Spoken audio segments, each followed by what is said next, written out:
un pequeño espacio publicitario. Sí. Bueno, esta historia, la que vamos a hablar en esta tarde, sucedió un sábado, así, un día como hoy, pero pues hace 2000 años, ¿cierto? Pero sucedió un sábado. Vamos a leer esa historia y pues, amor, dale, por favor. Bueno, mira, entonces la historia está en Mateo 3 del 1 al 6 y les quiero decir que esa historia, si ustedes buscan, también la pueden encontrar en Marcos y en Lucas, pero vamos a tomar solo Mateo en ese momento. Vamos a leer es Marcos 3 del 1 al 6. Marcos 3, Marcos 3, porque estamos leyendo Marcos en este mes, sí.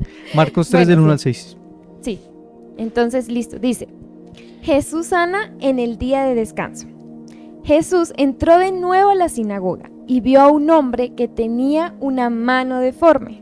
En las otras dice, en Mateo y en Lucas dice o mano deforme, mano seca, mano atrofiada. Hay bastantes sinónimos de lo que él quería decir sobre esa persona.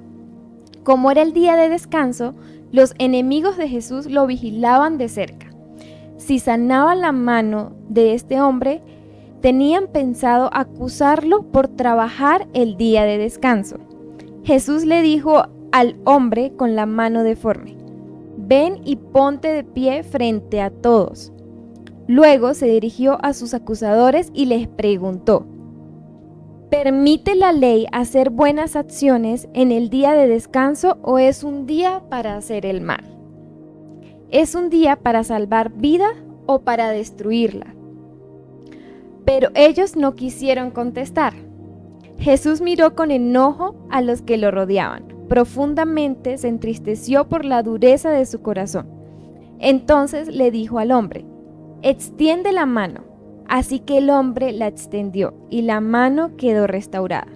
Los fariseos salieron enseguida y se reunieron con los partidarios de Herodes para tramar cómo iban a matar a Jesús.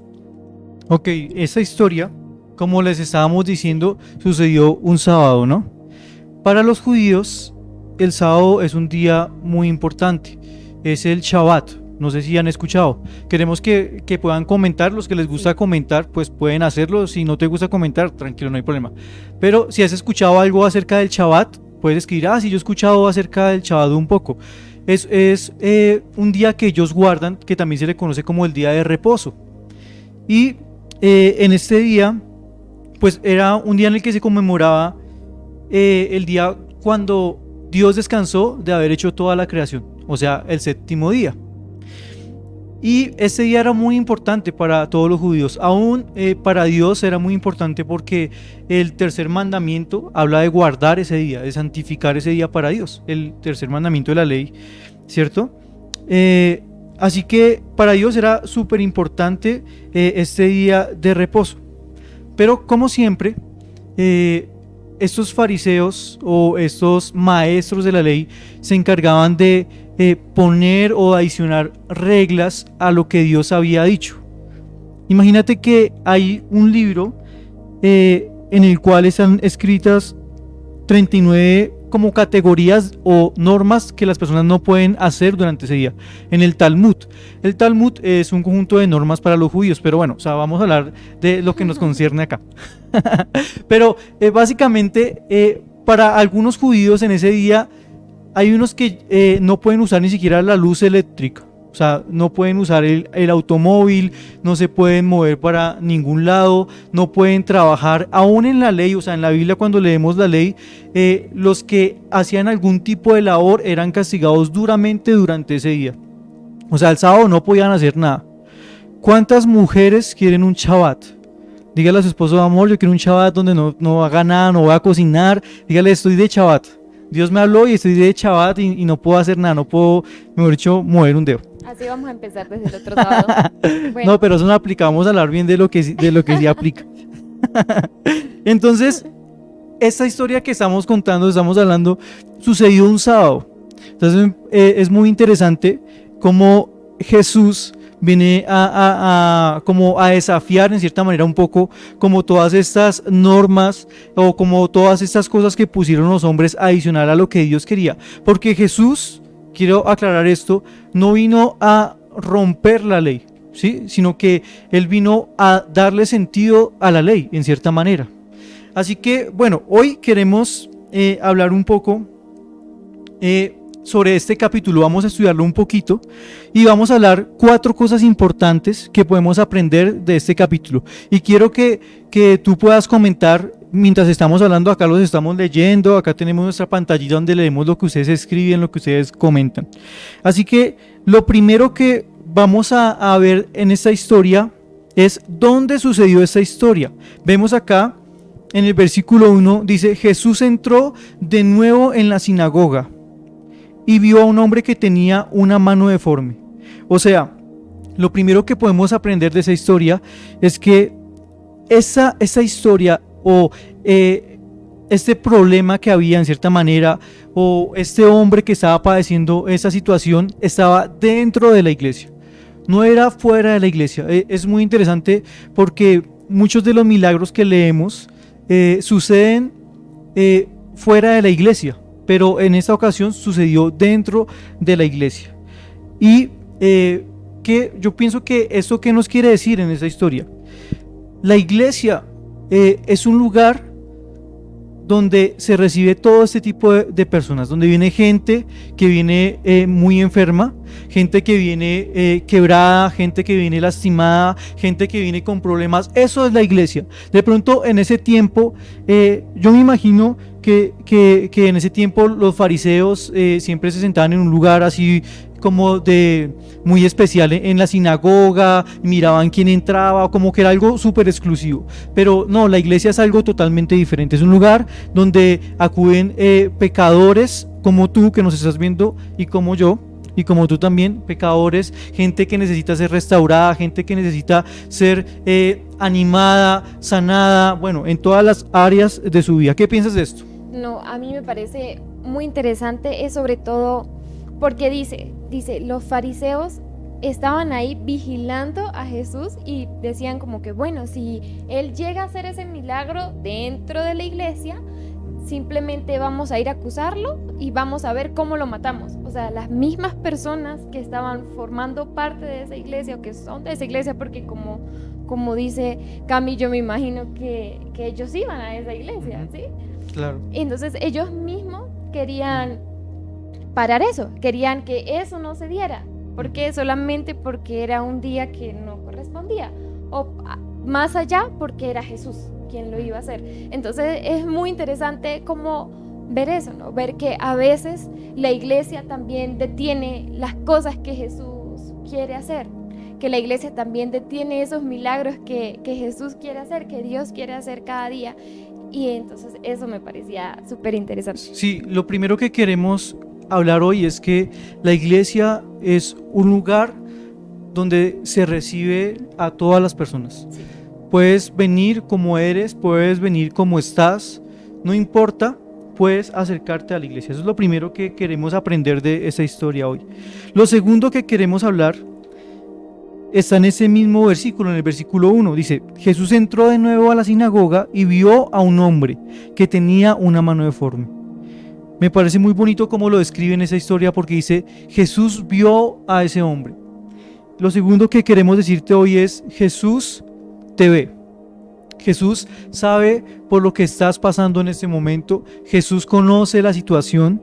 Puede que sientas como si alrededor nadie te entendiera, nadie pudiera comprender lo que estás viviendo, pero Jesús sí lo hace. Jesús sabe por lo que estás pasando. Jesús conoce todo lo que está sucediendo en tu mente, en tu corazón, en tu familia, cada una de las situaciones. Puede que tal vez muchas veces sintamos como que Jesús no me está escuchando, Dios no me escucha, le oro pero no veo respuesta, pero Él te está viendo. Así como Jesús tal vez entró en esa sinagoga y iba dando algunos pasos en medio de algunos de los fariseos, de alguna de esas personas. Tal vez yo me imagino a ese hombre siendo un poco como rechazado por esos fariseos. Tal vez estaba a un rincón de la sinagoga o estaba en la silla de atrás, por decirlo así. Si tú eres uno de los que cuando va a la iglesia presencial, eres el de la silla de atrás, Jesús te ve. No importa en cuál silla te sientes, Él te está viendo. Él te está viendo hoy, aquí, en este momento, a través de lo que estamos haciendo. Él hoy te está viendo. Él conoce lo que estás viviendo. Él te ve. Puede que nadie más te vea. Tú dices, nadie me comprende, mis hijos no saben lo que yo vivo, mi esposo, mi familia. Él te está viendo. Él lo conoce todo a profundidad. Así es. Y yo me imagino que no solamente él tenía como esa discapacidad o eso que sucedía en su mano, no solamente era eso, ¿sí? Él también de pronto tenía una enfermedad en su corazón, también tenía una enfermedad en su autoestima, en sus emociones, sí, y todo eso, pero es eso, Jesús nos ve todo el tiempo. Yo no me acuerdo si yo te había contado cómo yo me hice cristiana, pero cuando yo conocí a Dios fue en un hospital. Y yo me acuerdo que ese día había muchos casos de gente que estaba en el hospital porque era como las ferias de la ciudad donde soy. Y me acuerdo que pasaron muchas cosas, como que habían muchos heridos por balas, por apuñaladas, por un montón de cosas. Pero recuerdo que estaba pasando por un momento muy difícil en mi familia. Tenía un primo que le habían disparado en esos días. Y él estaba muy mal, estaba muy, muy mal, y yo estaba muy triste, ¿sí? Estaba muy desesperada. Yo quería ayudar, pero no me podía mover, no podía hacer nada. Y ese día estaba súper triste y yo me senté como en una de las últimas sillas, no sé, muy lejos. Y yo me acuerdo que vi a unas personas que estaban caminando y ellas iban como orando, ¿no? Por las otras personas y yo pues no las ignoré, ¿sí? Hasta que llegó un momento en que una de esas chicas era una adolescente y pues yo también estaba adolescente, pero ella era muy joven. Y ella agarró y solamente me abrazó y me dijo, tranquila, que Dios está ahí. Dios está contigo, Dios sabe lo que está sucediendo, Dios sabe lo que hay en tu corazón y puedes estar triste, pero Dios está ahí para restaurarte. Y ahí fue donde muchas cosas en mi vida cambiaron. Entonces es así, Dios nos ve, Dios ve todo lo que sucede. Dios ve que quizás no tienes esta enfermedad que tenía este hombre, pero sí puedes tener, no sé, triste tu corazón, triste tus emociones y todo eso, pero Dios está. Sí. Dios siempre está viéndonos. Y más en esto que estamos viviendo hoy, sí, en el mundo, de pronto nadie conoce lo que tú has vivido estos días, en este año. Tal vez has pasado días tan duros, tan difíciles, que has tenido hasta pena, tal vez decirle a otro, no tengo ni para comer, o bueno, cualquier tipo de situación, no solo económica, familiar, bueno, cualquier cosa que esté sucediendo, Él la conoce. Hoy queremos decirte, Él te está viendo, Él conoce todo de ti, lo más profundo, cada cosa que sucede en tu vida, Él la conoce totalmente. Así que lo tercero que vamos a aprender de esta historia es que en esta historia vemos como tres personajes diferentes, ¿cierto? Entonces está la persona con su mano paralizada, ¿cierto? Por otro lado están los fariseos y por otro lado está Jesús. Y sabes, muchas veces nosotros podemos ser los fariseos, diciéndole a Dios cómo y cuándo debe hacer lo que Él tiene que hacer. Muchas veces nosotros podemos estar en esa posición de fariseos. Muchas veces podemos ser los fariseos en medio de la iglesia, cuando de pronto Dios está levantando a una persona, cuando Dios está orando en alguna persona y a ti no te parece la manera como está sucediendo, entonces tú empiezas a criticar, ay, pero cómo así que esta persona tal cosa, y cómo así que tal cosa, y cómo así que tal cosa, y bueno, y empiezas a dar toda tu opinión, y entonces pasas a ser un fariseo, o pasamos a ser un fariseo, cuando con nuestras palabras estamos deteniendo lo que Dios quiere hacer en la iglesia. En la iglesia, o sea, la iglesia puede haber o puede estar con muchos fariseos en su interior. Eso es un poco fuerte, pero es una realidad. Todo eso estaba sucediendo en la iglesia. Ahora quiero que nos preguntemos, ¿cuándo hemos sido fariseos? ¿Cuándo hemos sido los que eligen no ser como esos promotores de milagros, sino más bien los que detenemos lo que Dios quiere hacer, lo que tú estabas diciendo ahorita al inicio? ¿Cuándo estamos deteniendo lo que Dios quiere hacer en la iglesia, en una persona? ¿cierto? En una situación. Entonces, nuestro papel no es juzgar, nuestro papel no es decir, ay, pero ¿por qué están haciendo esto? Pero ¿por qué están dando la palabra sentados en un cojín? A veces, digamos, nos volvemos fariseos ante los métodos. No te preocupes por los métodos. Preocúpate porque Dios esté en un lugar y Dios esté orando. Preocúpate para que sea su obra en un lugar. Eso es lo importante. Así que puede que estemos en esa posición en algún punto de nuestra vida. Yo creo que, siendo sinceros, todos hemos estado en esa posición. Todos hemos sido fariseos en algún punto, o con alguna situación, o con alguna persona. O también puede que seamos esa persona de la mano paralizada, ¿cierto? ¿Qué opinas tú? Voy a exponerme en este momento y contar. Yo cuando llegué acá a la iglesia, a nuestra iglesia, yo tenía, digamos que lo que hacía era comparar. Todo el tiempo comparaba, como que, ay, pero en esta iglesia, ¿por qué no hacen como hacían en mi iglesia anterior? O llegaba el otro domingo, ay, pero y en ¿por qué? No sé, ¿por qué X persona debería hacerlo diferente? Pero quizás no lo hacía intencional, sino porque venía como de la costumbre de mi iglesia anterior, que es hermosa también, pero ahí había una falla en mi corazón. ¿Por qué? Porque ahí estaba de pronto, yo misma estaba frenando lo que Dios quería decirme cada domingo, porque en ese entonces los servicios eran los domingos, y eso estaba mal, y es lo que decías que no, o sea, nosotros no podemos detener lo que Dios quiere hacer, tanto con nosotros o como quiere hacer con las demás personas. Entonces, cuando hacemos eso, pues ahí estamos actuando mal. Entonces, ¿cómo queremos actuar?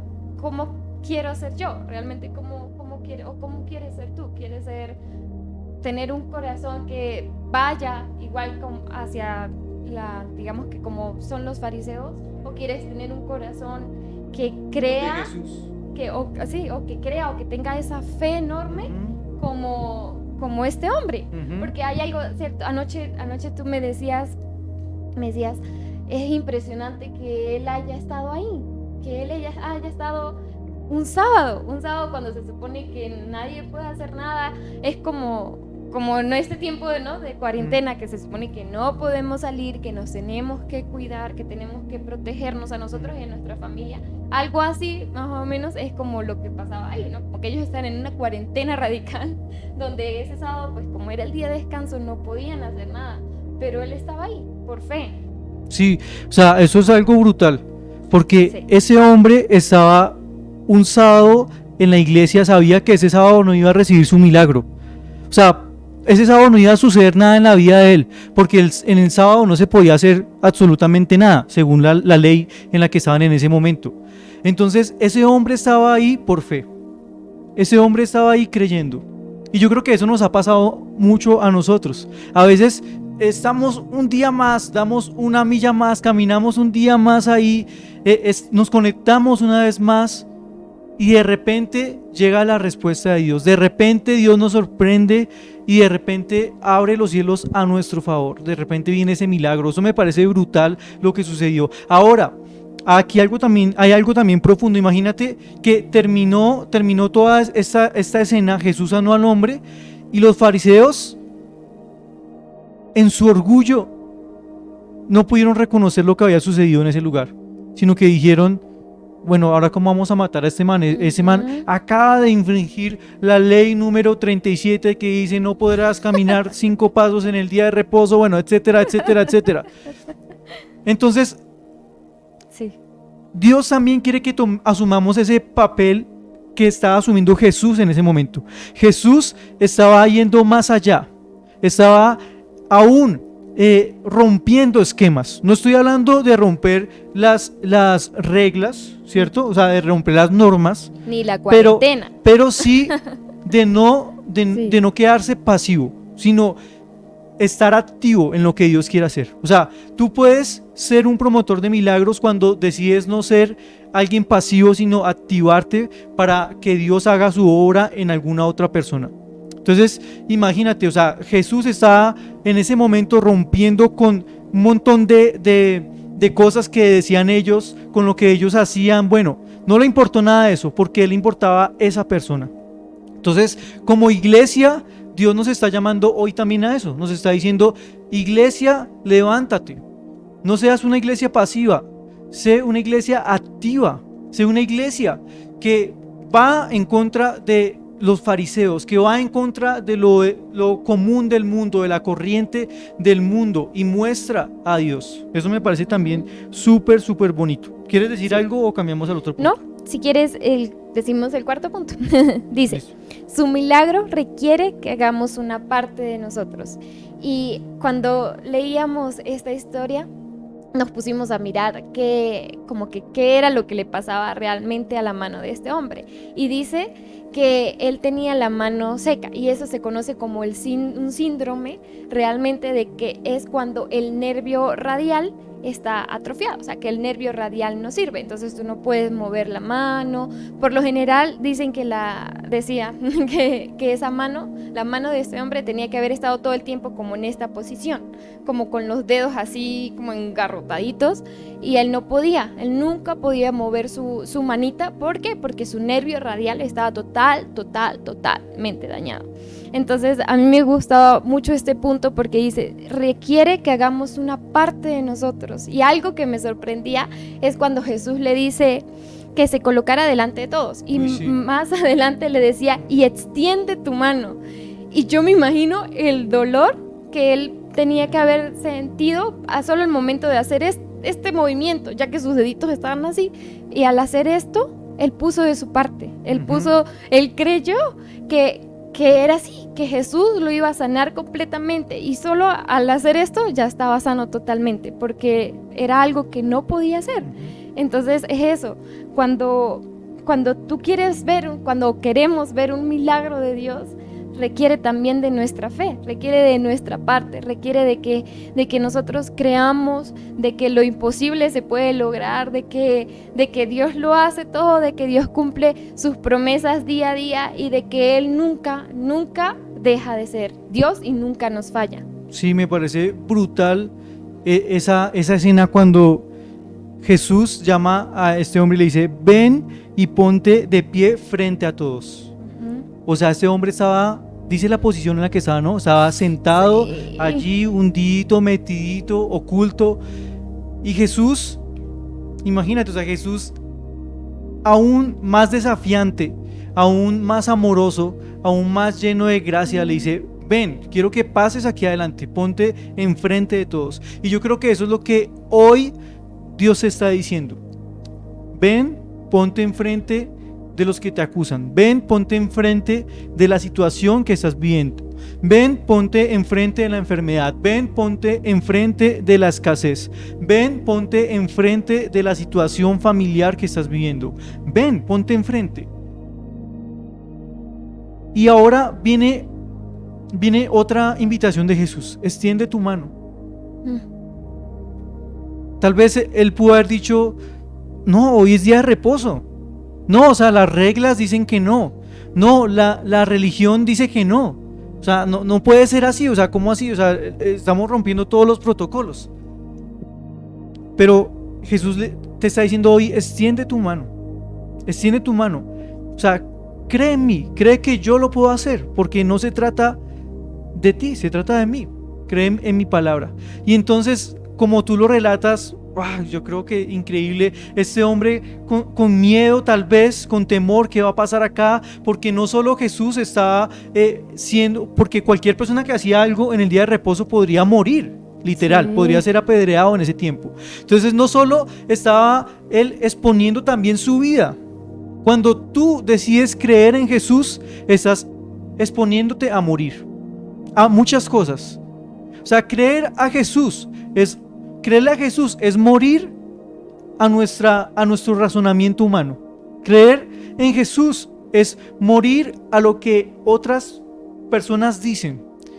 Eso es creerle a Jesús. Y ese hombre, en ese momento, mientras extendía su mano, estaba diciendo: yo le creo más a Jesús que a lo que las demás personas dicen. Yo le creo más a Jesús que a lo que estos religiosos dicen.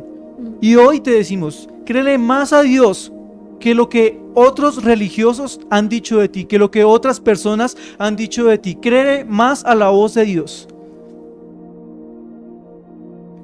No, brutal, ¿no? Y también es morir a lo que te hace daño, ¿sí? O sea, morir a esas cosas que quizás no están bien en este momento. Si recuerdan ese pedacito de la canción que decía, de mis pecados no tiene memoria. Es así, Jesús no tiene memoria de nuestros pecados, Dios no tiene memoria de todas esas cosas que hemos hecho, pero también tienes que poner de tu parte. También tienes que morir a esas cosas que están mal, que solamente tú sabes que están mal y que te hacen daño.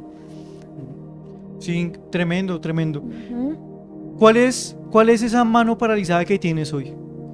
Tal vez literal no tengas la mano paralizada, pero tal vez nuestra iglesia está paralizada en muchas áreas. Sí. Tal vez estamos frente a una iglesia que tiene su mano paralizada para servir, para levantarse, para amar a los demás, para dar, para ser generosa. Tal vez tenemos la mano paralizada para confiar en otras personas, para volver a amar, para volver a entregar nuestro corazón, tal vez después de una decepción, después de algo que vivimos. Tal vez la mano paralizada es esa frustración que tienes porque lo has intentado una y mil veces en tu área económica, has hecho un emprendimiento y no salen las cosas, y vuelves a hacer y no salen las cosas. Tal vez la mano paralizada es esa aridez que tienes y esa flojera que tienes para escuchar a Dios. Y entonces puede pasar una semana, pueden pasar muchos días y no quieres leer la palabra, no quieres hablar con Él. Tal vez esa es la mano paralizada que tienes hoy. Pero hoy Dios quiere decir, extiende tu mano porque yo quiero sanarte. Yo quiero hacer hoy algo contigo.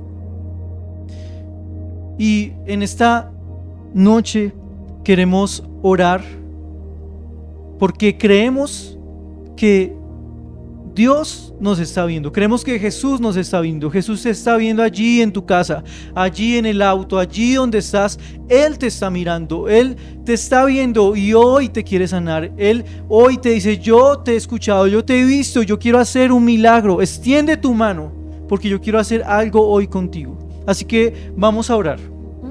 Señor, yo quiero entregarte todo esto que nos has hablado el día de hoy.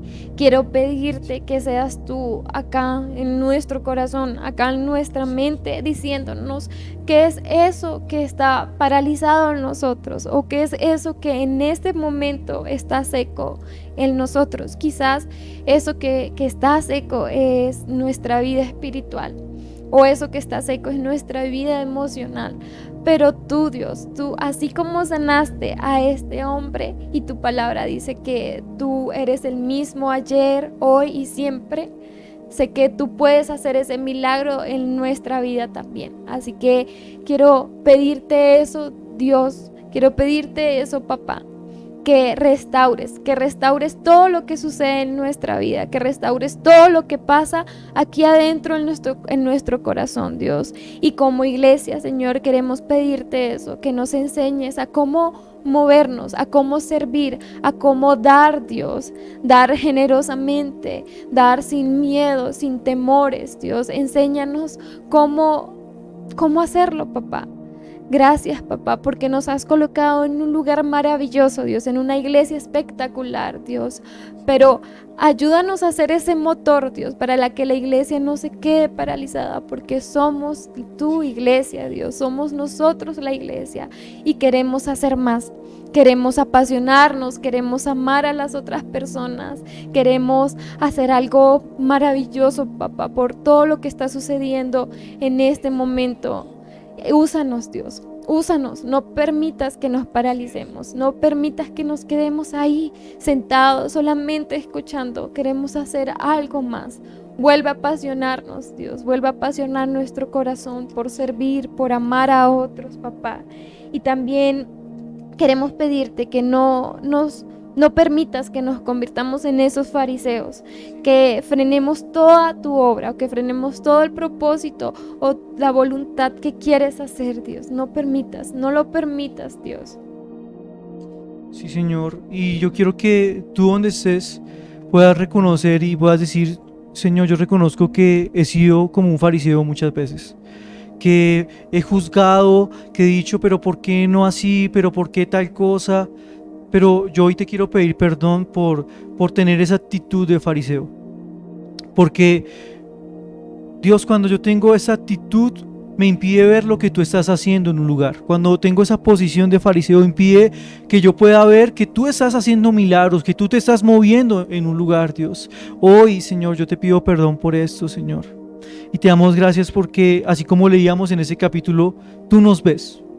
Tú ves a cada uno de los que se ha conectado hoy, de los que verá esta transmisión después, a cada uno de nuestros familiares. Tú nos ves, tú sabes lo que estamos viviendo, tú sabes la situación por la que estamos atravesando, tú sabes lo que necesitamos. Gracias porque tú nos ves y tú hoy nos llamas por nuestro nombre y nos dices: ven, párate aquí al frente porque quiero sanarte, ven, párate aquí delante de todos porque quiero cambiar tu futuro, porque quiero sanarte, quiero restaurarte completamente. Gracias porque tú lo haces, Señor, solo con tu infinito amor, con tu grande amor, inagotable, incalculable amor, Dios. Te amo, muchas gracias. Bendecimos a cada persona que hoy se ha conectado a esta transmisión, a cada familia. Señor, pedimos por las personas que necesitan una puerta de trabajo en esta semana, en este mes. Oramos para que se dé ese trabajo, Dios, conforme a tu voluntad. Oramos por el que está enfermo en nuestra iglesia. Yo te invito a que puedas poner en este momento tu mano en el área que está afectada, en el área donde sientes ese dolor, y declaramos sanidad en el nombre de Jesús, porque tu palabra, Dios, dice que tú llevaste toda la enfermedad allí a la cruz, Señor. Y te damos gracias por esa sanidad, te damos gracias por los milagros que van a suceder en esta semana, Dios. Te damos gracias por lo que vas a hacer en nuestra familia, con nuestros hermanos, con nuestros hijos, con nuestros padres. Gracias, Dios, porque tú tienes el control de todo lo que está sucediendo en nuestra vida. Gracias porque tienes el control de todo lo que está sucediendo en nuestra iglesia, Señor. Muchas gracias. Oramos por el que nos ve por primera vez, Señor, para que seas tú mostrándote a su vida, Señor, y mostrando su gran, Dios, necesidad de ti, Dios. Te damos muchas gracias por ese tiempo que nos has permitido compartir con todos nuestros amigos, con todos nuestros hermanos. En el nombre de Jesús, amén y amén. Bueno, de verdad que súper bonito lo que Dios nos ha hablado hoy. Cuando nosotros lo compartíamos, Dios nos habló mucho, y yo sé que ustedes pudieron también recibir hoy de Papá Dios. Así que muchas gracias por haberse conectado con nosotros hoy. Le mandamos un abrazo súper grande, los queremos mucho y los bendecimos demasiado. Así es, y cuídense mucho este fin de semana, de verdad. Hagan caso, cuídense, y nada, nos vemos pronto. De verdad deseamos muchísimo que ya todo esto pase para estar nuevamente juntos, y es así, los extrañamos mucho, extrañamos demasiado adorar con cada uno de ustedes. Así es, entonces así que nos vemos el lunes. Sigan conectados a todo lo que estamos haciendo como iglesia, porque todos somos una familia, una comunidad. Nos vemos el lunes en nuestro devocional a las 7 de la mañana. Un gran abrazo para todos, chao.